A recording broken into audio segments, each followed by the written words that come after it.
کسی نے پوچھا کہ عائشہ حضور علیہ السلام کو سب سے زیادہ محبت کس سے تھی؟ تو حضرت عائشہ فرمانے لگی پوچھنے والی بات ہی کوئی نہیں، حضور سب سے زیادہ سیدہ فاطمہ سے پیار کرتے تھے۔ تو کہا پھر یہ بتائیں کہ مردوں میں حضور کو سب سے زیادہ پیار کس سے تھا؟ فرمایا یہ بھی پوچھنے والی کوئی بات نہیں، فاطمہ کے شوہر مولا علی سے۔ یہ حضرت عائشہ صدیقہ بیان کرتی ہیں ان کے شوہر سے، حضرت عائشہ خود گواہی دیتی ہیں، فرماتی ہیں کہ نبی کریم سب سے زیادہ حضور حضرت فاطمہ سے پیار کرتے ہیں۔ چھوٹی عمر تھی تو جناب خدیجہ، ذرا انداز دیکھیے گا بیٹی کی محبت کا۔ حضرت خدیجہ فرماتی ہیں حضور جب گھر آتے نا تو دروازے پہ کھڑے ہو کے اونچی آواز میں فرماتے السلام علیکم، کہتے حضور نہ سلام لیتے میں جواب دیتی، اپنے گھر حضور آئے ہیں پر نبی پاک دروازے پہ کھڑے، فرماتی ہیں کھڑے رہتے حضور، میں پھر تھوڑا ہنستی اور پھر میں کہتی فاطمہ سنتی ہو؟ اماں جی سنتی ہوں۔ فرمایا تمہارے ابا آ گئے ہیں دروازے پہ۔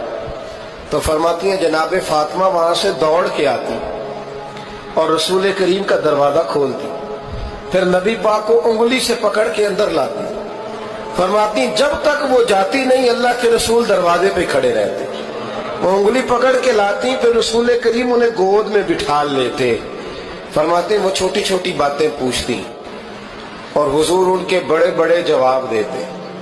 وہ چھوٹی چھوٹی باتیں، بچپن کی ایک بات لکھی ہے ہمارے محدثین نے، ایک دن چھوٹی عمر میں، بالکل چھوٹی عمر میں حضرت فاطمہ نے پوچھا یا رسول اللہ میں اپنے رب کو کب دیکھوں گی؟ اللہ اکبر، عمر چھوٹی اور بات بڑی کر دی، میں کب دیکھوں گی؟ تو حضور نے فرمایا فاطمہ بڑی جلدی، رب کریم تمہیں جنت میں لے جائے گا اور ساری جنتی عورتوں کی سردار بنائے گا اور پھر میرا رب تجھے اپنا دیدار بھی کرائے گا۔ جب تمہارے پروردگار نے فرشتوں سے کہا کہ میں مٹی سے انسان بنانے والا ہوں، جب میں اس کو درست کر لوں اور اس میں اپنی روح پھونک دوں تو اس کے آگے سجدے میں گر پڑنا، سو تمام فرشتوں نے سجدہ کیا مگر ابلیس کہ وہ اکڑ بیٹھا اور کافروں میں ہو گیا۔ اللہ نے فرمایا کہ اے ابلیس، جس شخص کو میں نے اپنے ہاتھوں سے بنایا اس کے آگے سجدہ کرنے سے تجھے کس چیز نے منع کیا؟ کیا تو غرور میں آ گیا یا اونچے درجے والوں میں تھا؟ بولا کہ میں اس سے بہتر ہوں کہ تو نے مجھ کو آگ سے پیدا کیا اور اسے مٹی سے بنایا۔ فرمایا بس یہاں سے نکل جا، تو مردود ہے اور تجھ پر قیامت کے دن تک میری لعنت پڑتی رہے گی۔ کہنے لگا کہ میرے پروردگار اچھا تو مجھے اس روز تک کہ لوگ اٹھائے جائیں مہلت دے۔ فرمایا کہ تجھ کو مہلت دی جاتی ہے اس روز تک جس کا وقت مقرر ہے۔ کہنے لگا کہ مجھے تیری عزت کی قسم میں ان سب کو بہکاتا رہوں گا سوائے ان کے جو تیرے چنے ہوئے بندے ہیں۔ فرمایا ٹھیک ہے، اور میں ٹھیک ہی کہتا ہوں کہ میں تجھ سے اور جو ان میں سے تیری پیروی کریں گے سب سے جہنم کو بھر دوں گا۔ اے پیغمبر کہہ دو کہ میں تم سے اس کا صلہ نہیں مانگتا اور نہ میں بناوٹ کرنے والوں میں ہوں۔ یہ قرآن تو اہل عالم کے لیے نصیحت ہے اور تم کو اس کا حال کچھ وقت کے بعد معلوم ہو جائے۔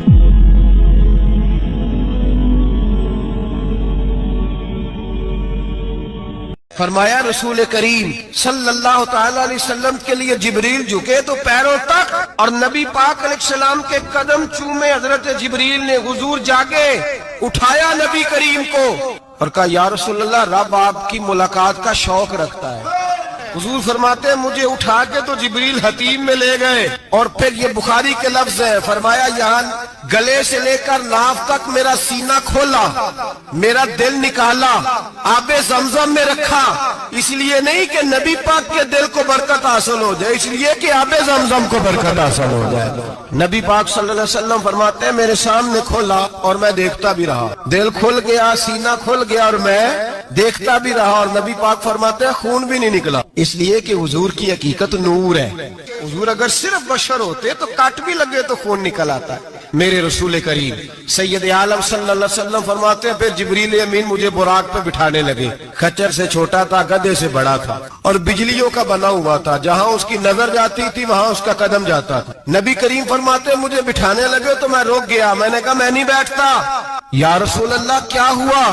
فرمایا اللہ فرماتے ہیں یوم نسوق المجرمین الی جہنم وردا, جب آپ کے امتی نکلیں گے قبروں سے تو ڈنڈے مار مار کے لے جائے جائیں گے. پہلے رب میرے ساتھ وعدہ کرے کہ جب میرے غلام قبروں سے نکلیں گے تو انہیں بھی براق عطا کرے گا. حضرت جبریل کہتے ہیں میں وہیں کھڑا تھا. رب کریم نے کہا چل وعدہ کر لے, یوم نحشر المتقین الی الرحمن وفدا, محبوب جب تیرے فرما بردار قبروں سے نکلیں گے تو میں سب کو براق عطا کر دوں گا.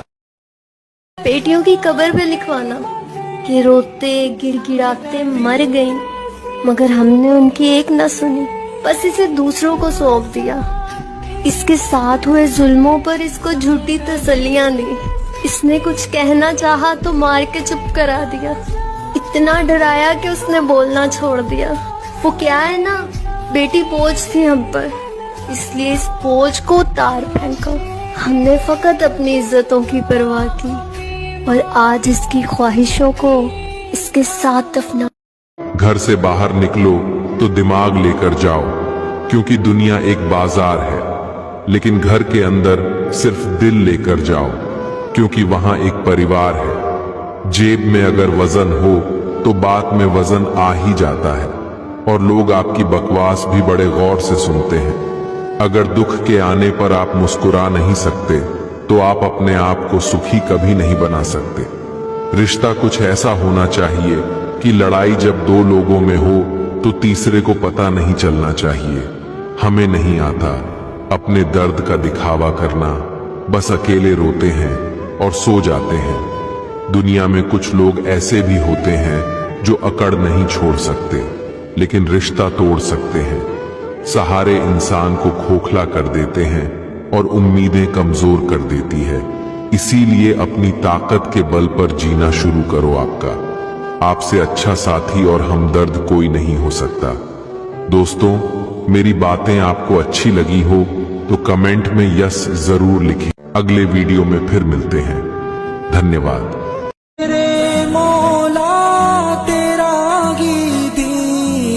تقبل الله منا ومنكم عيد مبارك علينا وعليكم. الله أكبر الله أكبر الله أكبر, لا إله إلا الله. الله أكبر الله أكبر ولله الحمد. تقبل الله منا ومنكم عيد مبارك علينا وعليكم. الله أكبر الله أكبر الله أكبر, لا إله إلا الله. الله أكبر الله أكبر ولله الحمد.